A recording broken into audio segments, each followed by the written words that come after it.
বন্ধুরা, তোমরা গরমে কেমন আছো? আমি কিন্তু ভালো নেই। যা গরম পড়েছে, অবস্থা তো একেবারে নাজেহাল। হ্যাঁ, তবে তোমাদের এটা বলতে পারি, গরমে কিন্তু অবশ্যই তোমরা ওআরএস বা নুন চিনির জলটা বারে বারে খাও।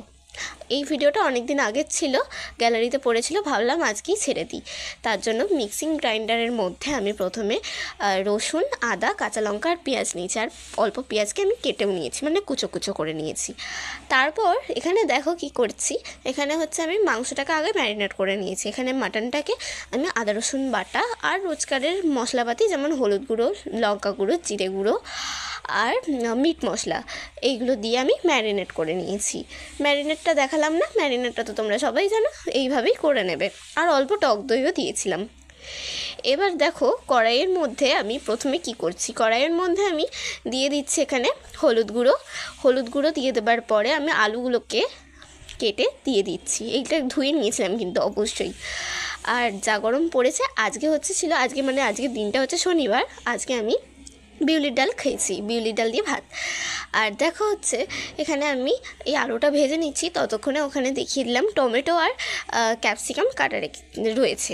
এখানে দেখো আলুগুলো ততক্ষণে ভাজা হয়েও গেছে। এবার একটা প্লেটের মধ্যে তুলে নিচ্ছি। এখানে রেখেছি গোটা গরম মশলা, গোটা গরম মশলার মধ্যে বড় এলাচ, জয়িত্রী, জায়ফল, সাদা গোলমরিচ, গোটা জিরে, আর এখানে রেখেছি তেজপাতা।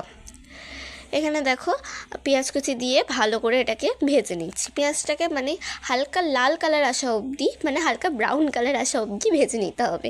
এটা ভাজা ভাজা হয়ে গেলে এখানে যেই পেস্টটা তখন করেছিলাম না, সেটা দিয়ে দিতে হবে।